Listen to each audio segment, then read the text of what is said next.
to know how to live the way God intended? Then this podcast series is tailor-made for you. David Taverner asks Bible expert Mike Beaumont why Jesus spoke about living God's way using parables. And Mike will sum up what this means for us today in just 3 words. So we're going to start looking at the parables of Jesus specifically, and we start with Jesus' parable of salt and its savour. Quite well known, but before we hear it, it's only short, I know, just remind us of, who was listening, when was Jesus saying this, and what was the context? Yeah, well, we said in our previous introductory episode that we were going to focus this series around the parables of Jesus and then draw in parables from elsewhere across the Bible as they related to it and fitted into what Jesus said. So this is the very first parable that's recorded for us, and it comes in the context of what's now called the Sermon on the Mount, that well-known collection of Jesus' teaching in Matthew 5, 6 and 7. Where's the Mount? Well, from earliest times, it's been located as just being to the west of Capernaum. Capernaum being that lakeside little town where Jesus relocated after his hometown of Nazareth had rejected him. Small town of around 1,500 people that focused on the fishing industry. And one day he just went to the west of that town to this raised area that had a sort of plateau beneath it. Luke calls it a sermon on the plain, but you and I have stood there and we've seen how the hill rises up and there's a plateau area down below it, ideal for people gathering to listen to Jesus as he stood there and taught them. So Matthew draws together for us here the summary of Jesus' teaching about God's kingdom, God's kingly rule, and what it looks like. And he begins by giving us what we call these days the Beatitudes.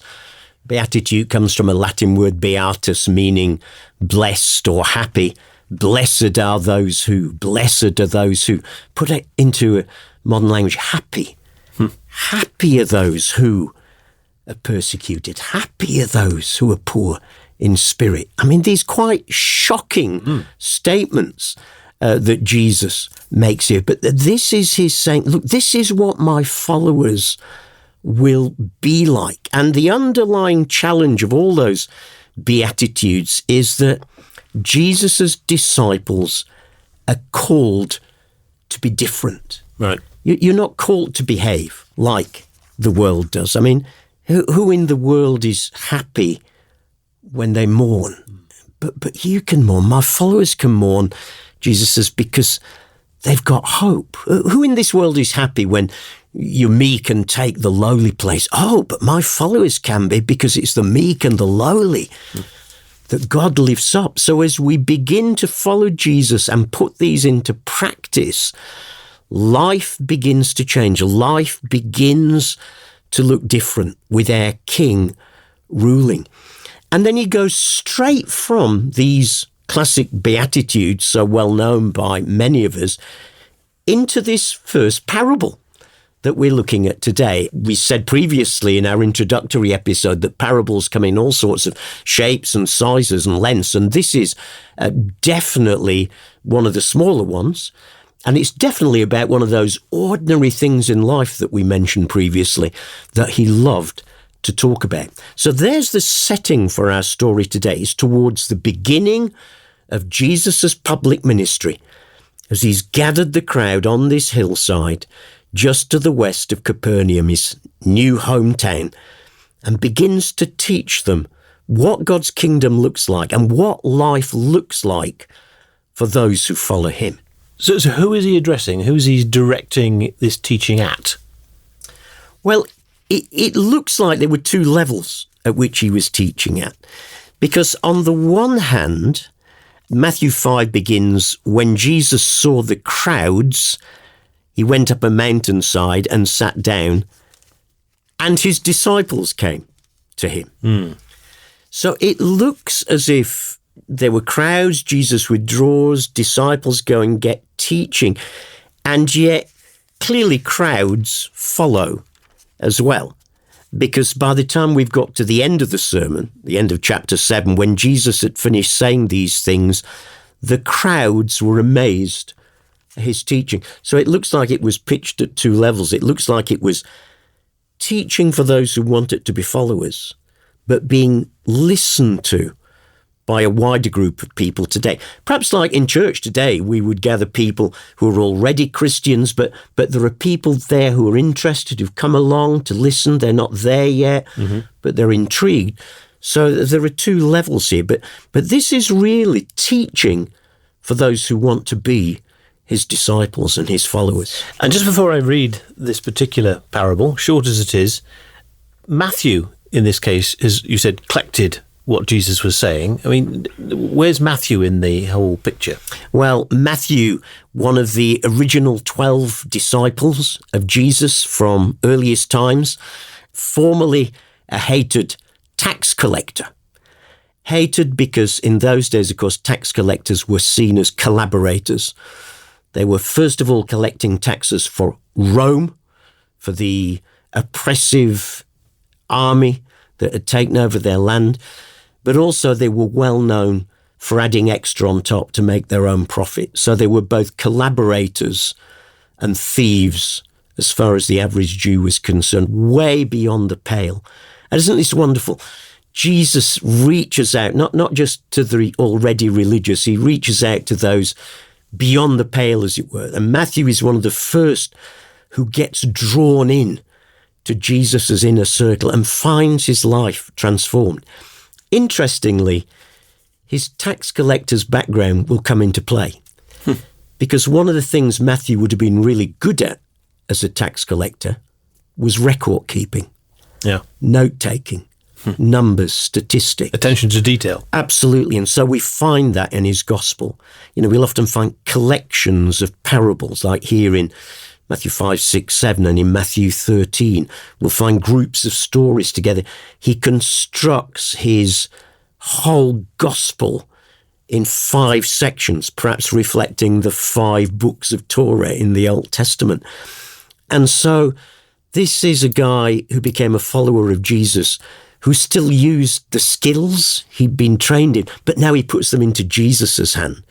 And so when we're reading this, we can be pretty sure that this guy whose profit and Rome's pleasure depended on him getting facts right, that gives me great assurance that what we've got here is Matthew accurately recording. I can imagine him with his little notebook, a stylus and pen in the background, jotting key notes down at key places in Jesus's ministry. Why? Because he knew he was going to write a gospel? No, I'm sure he didn't at that point. But because it was part of who he was. And here we are still reading the words of Jesus through his notes today. Well, we're looking at Matthew's Gospel, chapter 5, verse 13. We're reading from the New International Version. And just one verse then, verse 13. So Jesus there is addressing, I suppose, his students, but the crowds are listening, and on the hillside near the Sea of Galilee. And after the shock of his take on happiness, he says this: "You are the salt of the earth, but if the salt loses its saltiness, how can it be made salty again? It is no longer good for anything except to be thrown out and trampled underfoot." Wow. Well, first of all, why talk about salt? Well, salt was an ordinary, everyday thing. We've said previously, haven't we? So many of Jesus's parables are rooted in stuff that people knew and understood and handled every day. And salt was absolutely indispensable to life, still is today. We know medically that if you have a diet without any salt at all, your body will soon start letting you know there's something going wrong here. So salt was really understood as being vital for life, so much so that Roman soldiers' salaries was often paid in salt. Oh. The Roman word for salt is salarium, from which we get our word salary today. So it was both vital for life and valuable as well. So what he's saying here is, hey, listen, you happy, blessed followers who live life upside down as the world sees it, but the right way up as God sees it. Do you know what?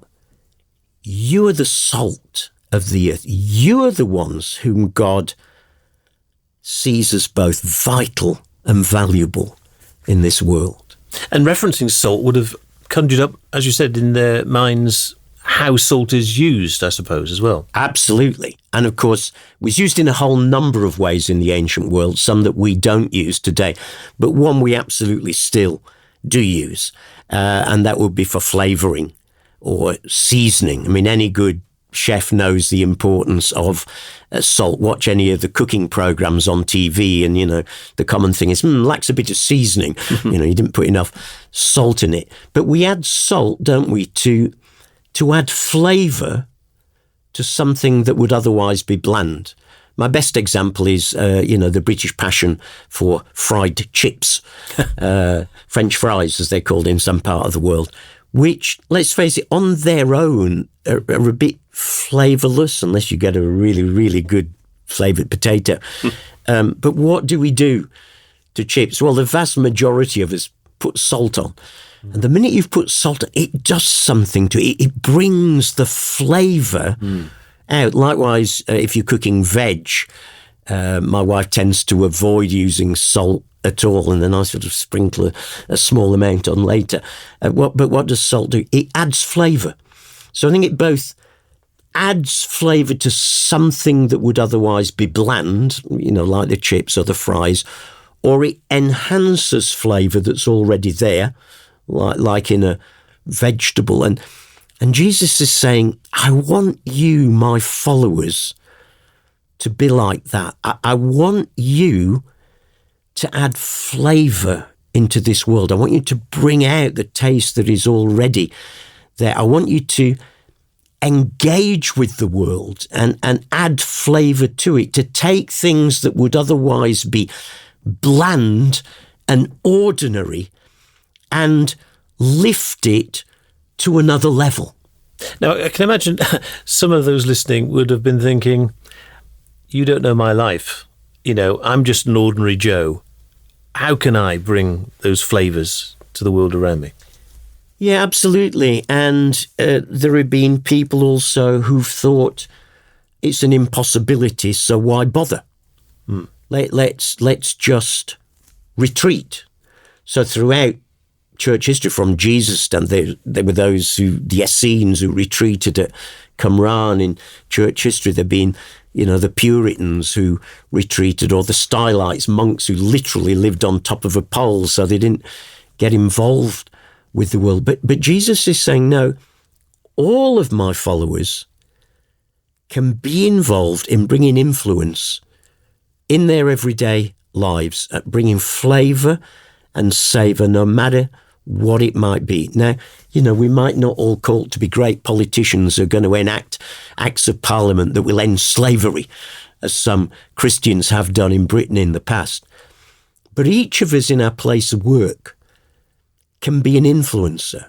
Just even the words we use. If we're in an environment where coarse language and crude jokes are being used all the time, maybe on the shop floor or in the workshop or something, the very fact we don't participate in that, something as simple as that, quickly gets noticed.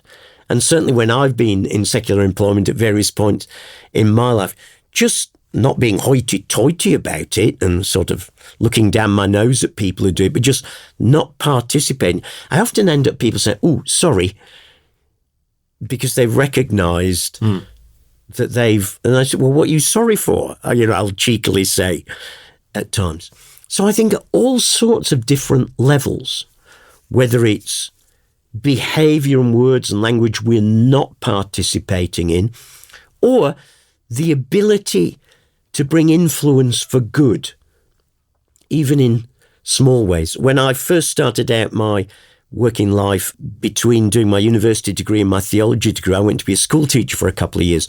And I discovered one of the things that teachers hate doing is washing up the pots after the break. So I just felt God say to me one day, I want you to start washing up everybody's cups. which everybody just thought the kitchen fairy did, you know. Yeah. So Loading the dishwasher up. yeah, so we didn't even have dishwashers in those days, David. We didn't know what they were. I was the dishwasher. I felt God say, I want you to wash the pots. So I just started quietly, didn't make a fuss of it, just started washing everybody's cup. And several of the teachers would say, hey, you don't need to do that. And I would just say, no, I want to. Guess what happened? Other teachers started to wash the pots. It was just a little influence. Now, sometimes the influence can be bigger, and we've just got to look for the openings that God gives us by living authentically as his followers. You know, we don't have to suddenly switch heads and, oh, I'm going into Christian mode. No, just be who you are. Be a follower of Jesus. And in your workplace, just ordinary Joe, as you put it, there'll be all sorts of little opportunities that God can bring you. Now, the challenge today is, I think particularly in the 21st century West, it's often easier to keep your head down, as people put it, because there are some issues that are seen as no-go areas, or, you know, don't touch that or don't mention that. Well, we need to do it wisely and prayerfully and everything else. But I don't think there should be any area where we feel as Christians we should keep our heads down. That's the pressure from the world. And very often what this world needs is that flavouring to see us raise our heads up prayerfully, thoughtfully, respectfully, and everything else. But to refuse to keep quiet. Everyone else has their say and brings their view. Why shouldn't I bring mine?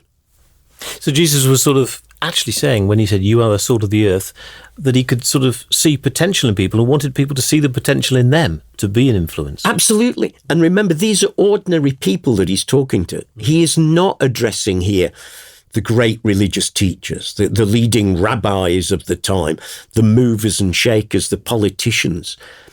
He's talking to what would have been seen as the nobodies, the peasant farmers, the fishermen, the housewives, the ordinary people.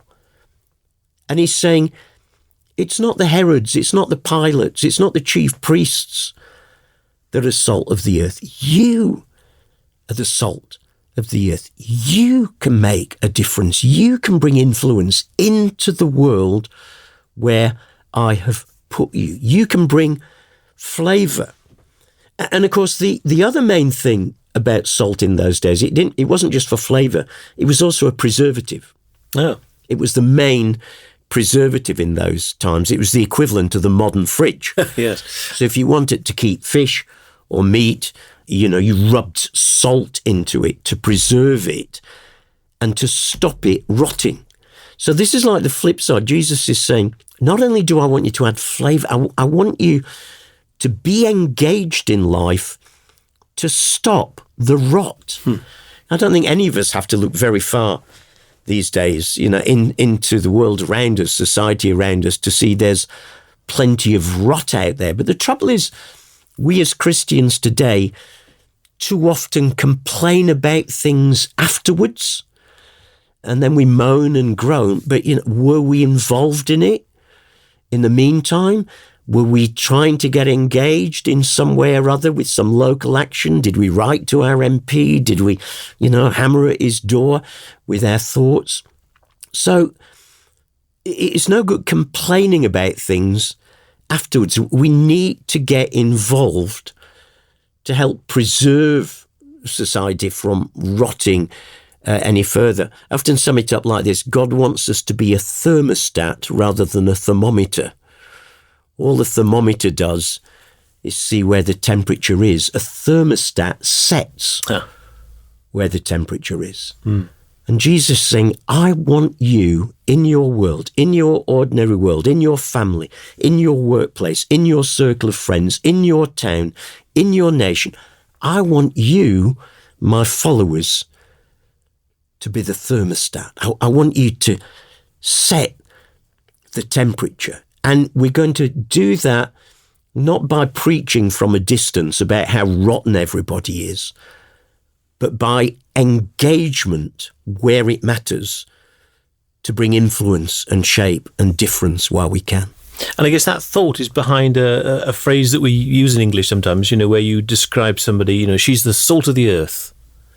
Behind that thought is what you've just explained. Absolutely. Yeah, I don't know how much it's used these days, but certainly when I was growing up, it was a very common expression to say she or he is the salt of the earth. They meant, wow, what an amazing person that person is. They'd do anything for anybody. They're a really good person. I think that's what Jesus is asking, calling us to be, challenging us to be here, to be a good person. Now, sometimes that's almost used disparagingly these days. Oh, he's a goody-goody.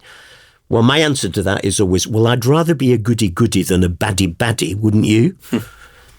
So he does want us to be a good person, a good representative of his, both preserving things from rotting further, but adding flavour in to show how things can change when we bring Jesus into ordinary, everyday life. Of course, in the verse we read, he goes on to say, but if the salt loses its saltiness, how can it be made salty again? And now, how can salt lose its saltiness? Yeah, that's a challenging one for us these days because chemically these days we know that salt can't lose its saltiness by the nature of it. But this is where it's important to put ourselves back into the context of the time. Because in the time of Jesus, the vast majority of salt came from the Dead Sea. Now, the Dead Sea, as you and I know, we've been there, we've floated, I was going to say floated in it, floated on it probably is better, isn't it? Yeah. The Dead Sea is so heavy and full of impurities that you sort of just float on the top of it. But what they used to do was to sort of make pools, let the water withdraw, and then take the salt that was left after evaporation had happened. But because of all these minerals, other minerals that were in it, the salt was really impure. It's not what we would see as pure salt today at all. And it was the impurities in the salt of those days that caused it to lose both its flavour and its power, its effectiveness. So in light of that, people understood salt could lose its saltiness.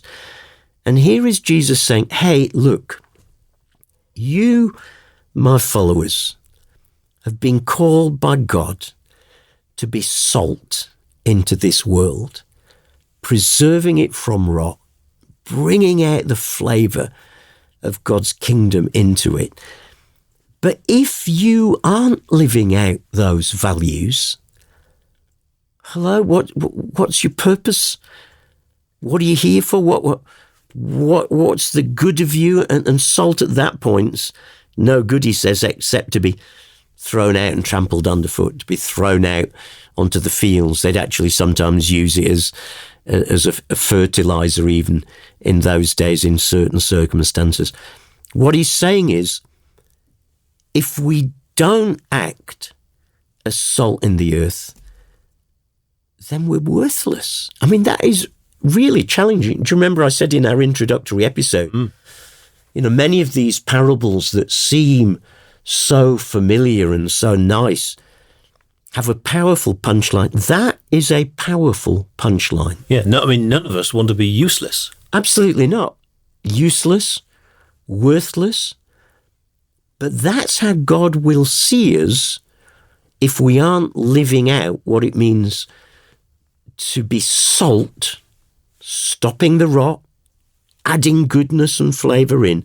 Then what are we here for? We're fit only to be thrown out. Now, I need to hasten to add, this is not a parable about can we lose our salvation or not. It's not a salvation parable.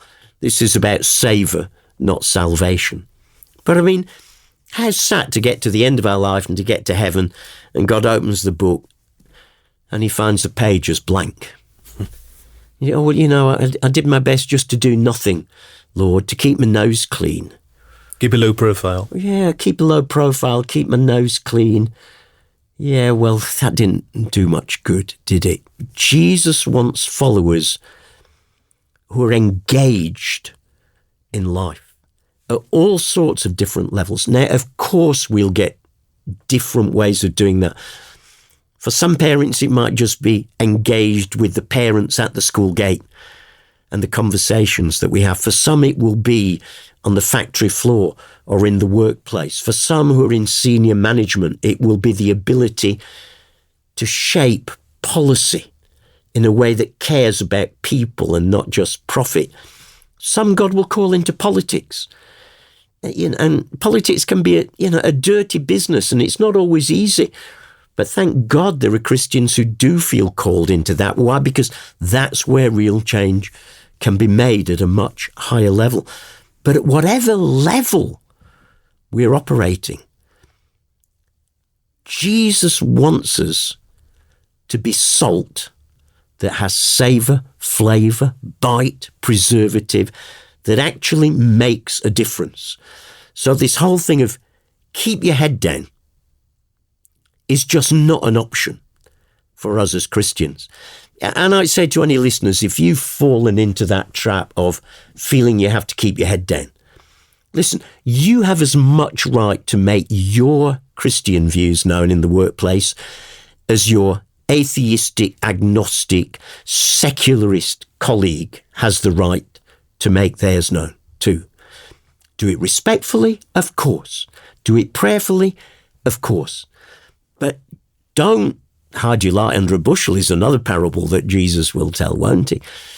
Don't keep your salt in the salt cellar, just looking at it. Oh, I've got this beautiful silver salt cellar, and look, it's got all the hallmarks on it, so pretty, and it's got this beautiful glass, and doesn't the salt look good there? Yeah, it looks good, but what's it doing?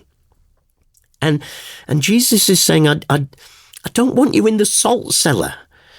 I want you shaken out there into the world, into life, into those you come into contact with, both to stop the rot and to bring flavour and seasoning and show what life is like when we live it God's way. But I thought that the most important kind of influencer nowadays was a social media influencer. Yeah, and you look at some of those and it's amazing, isn't it, how people can have hundreds of thousands of followers, millions of followers, just wanting to show them how to put makeup on or whatever it might be. This is a big thing, isn't it, the being an influencer. But do you know what? That is a brilliant picture because that is exactly what Jesus wants us to be. I think it's an image, a parable he perhaps would use today. Now, for some of us, do you know what? It might actually involve getting on social media and starting to put stuff out there. I've got friends who are doing that, either in terms of podcasts or audio casts or whatever it might be, video casts, and are just throwing things out there, sometimes tantalizing things. So there are some great Christian influencers out there in social media land. But we don't have to be on social media, but it's a great picture. Jesus wants us to be an influencer. If there are people out there who can influence people about makeup or woodwork or model railways or whatever it might be, or their political thoughts, there's a world out there wants to listen. There are hungry people. And Jesus has, he said, the words of life. And so what better influencers could there be than people who are following him, seeking to live authentically, not getting religious and hoity-toity and looking down on people and condemning them, because Jesus never did that. He always found a way of getting underneath them and lifting them up and showing them something better. Jesus wants his followers to be influencers, to both bring flavour into what is an otherwise fairly bland world and culture, but also to preserve the rot when the country's going down the wrong way, to speak up against that, to act against that, to do whatever we can do. But here, to these ordinary people from an ordinary town and ordinary villages, 2,000 years ago on a hillside by the Sea of Galilee, Jesus says to ordinary people, if you follow me, then you too can be an influencer. Bible expert Mike Beaumont explaining the parables of Jesus to David Tavener. Bible Parables in 30 Minutes is just one of a series of podcasts from Mike and David that help to make sense of the Bible, some of them recorded on location in the Holy Land and beyond.